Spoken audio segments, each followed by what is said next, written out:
Hello ma'am, magandang hapon po. Update po sa sa yero natin. Nakabit na po namin yung clip dun sa dulo, sa may gutter. Tapos na sabit na rin namin yung sa kabila. Tapos na linisan na rin namin siya ma'am. Tapos yung dito sa kabila, goods na. Nalinisan na rin, pinunasan na namin ni kuya. Tapos yung roof ridge, ayan. Nakabit na rin, nalagyan na rin namin ng sealant. Lahat na ba ito kuya? Meron pang hindi no?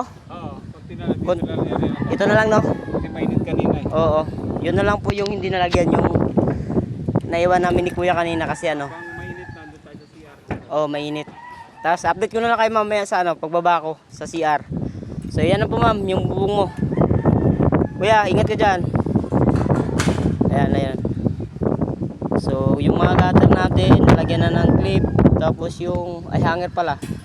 Tapos yung sa gilid, dito, yung ginawa namin ma'am, ganyan lang. Para hindi siya nauga. Tapos naka na rin yan sa gilid, naka thick screw. Tapos doon, ganun din.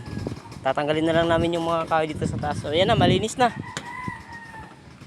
Maraming salamat po ma'am, ingat po, God bless.